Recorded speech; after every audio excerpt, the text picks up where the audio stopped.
మరి పాకిస్తాన్ ఏం చేస్తుంది, అమెరికా ఏం చేస్తుంది? తామిచ్చిన F-16 విమానాల్ని పాకిస్తాన్ మిస్యూజ్ చేసుకుంటే ఒక్క మాట అమెరికా మాట్లాడతలేదు. అదే ఒక సావరెన్ కంట్రీని ఇండియా మరో సావరెన్ కంట్రీ అయిన వెనిజులా నుంచి ఆయిల్ కొంటా అంటే 25% టారిఫ్ వేస్తా అంటే నీకేం సంబంధం? మేము వెనిజులా నుంచి ఆయిల్ కొంటే నీకేం సంబంధం? అది పోనీయండి. మా రక్షణ కొరకు రష్యా నుంచి S-400 మిసైల్ డిఫెన్స్ వ్యవస్థ కొంటామంటే అమెరికా కార్డ్సా చట్టం కింద మన పైన ఆంక్షలు విధించింది. కార్డ్సా చట్టం అంటే countering American adversaries through sanctions act అంటారు. అంటే అమెరికా శత్రువులతో సంబంధాలు పెట్టుకున్న వారిపైన ప్రయోగించే చట్టం ఇది. అయినా మనం వినకుండా రష్యా నుంచి S-400 మిసైల్ డిఫెన్స్ సిస్టమ్ కొన్నాం. చైనా కొన్నది, తుర్కీ కొన్నది, వాళ్ళపైన అమెరికా ఆంక్షలు కూడా విధించింది.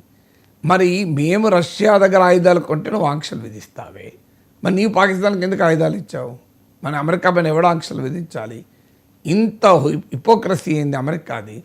అమెరికా ఒకవైపు మేము తీవ్రవాదాన్ని వ్యతిరేకిస్తామని చెప్తూ తీవ్రవాదాన్ని ప్రోత్సహిస్తున్న పాకిస్తాన్ పైన ఒక్క మాట అమెరికా ఎందుకు అనలేకపోతుంది? మేము భారత్ అనలేం, పాకిస్తాన్ అనలేం అనేటువంటి ఈ వైఖరి ఏంటి అనేది క్వశ్చన్. అందువల్ల అది వెస్టర్న్ హిపోక్రసీని తెలియజేస్తుంది. ఇదేదో కేవలం ట్రంప్ అజ్ఞానాన్నే కాదు. So America do not want intervene. మనం మీడియేట్ చేయమని అంటలేం. ఏమనంటే మీడియేట్ చేస్తూ ఉంటారు. అని మీడియేట్ ఎవడు అడిగిండు? మా మీడియేట్ ఎవరి మధ్య చేస్తాం?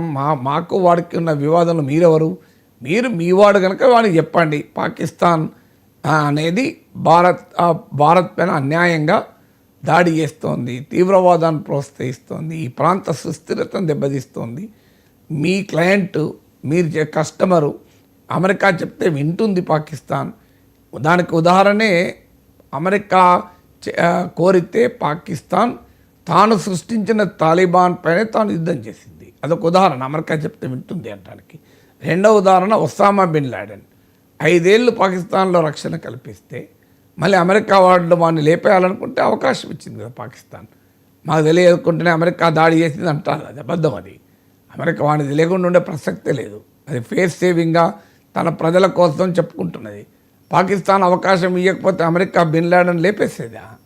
మరంటే దీనికి క్లియర్గా అర్థమవుతుంది అమెరికా చెప్పితే పాకిస్తాన్ వింటుంది అంటానికి 2 ఉదాహరణలు చెప్పాను. మరి ఎందుకు చెప్పడం లేదు అమెరికా? అంటే మనం ఎవరైనా అడగచ్చు, మరి చైనా చెప్పినా పాకిస్తాన్ వింటుంది కదా, కరెక్టే వింటుంది. కానీ చైనాని చెప్పు అని మనం అడుగుతాము. కానీ చైనాకు మనకు పడదు కదా. మనం చైనాకు వ్యతిరేకంగానే అమెరికాతో కలిసాం కదా. మనం క్వాడ్లో, అమెరికా నాయకత్వంలోని క్వాడ్లో చైనాకు వ్యతిరేకంగా కలిసాం.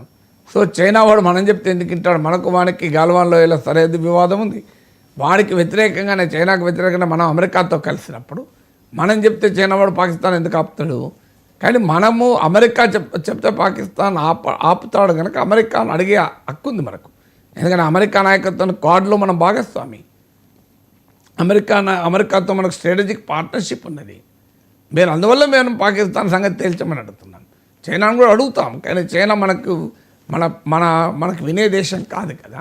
అమెరికా వినాల్సిన దేశం. ఎందుకంటే మనకు అమెరికాకు మధ్య ఆ ఇండో పసిఫిక్ ప్రాంతంలో ఆ స్ట్రాటజిక్ రిలేషన్షిప్ ఉంది కనుక అడుగుతున్నాను.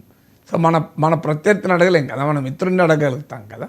ఇలా అమెరికా ఇండియా ఫ్రెండ్షిప్ చాలా నేచురల్ ఫ్రెండ్షిప్, ఆకాశమే హద్దు అంటాం కదా. మన ఆకాశమే హద్దు అన్నప్పుడు మన ట్రంప్, మోడీ మంచి మిత్రులు అని చెప్తారు కదా.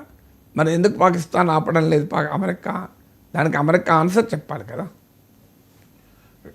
ప్రస్తుతం అయితే ఒక రకమైన టెన్షన్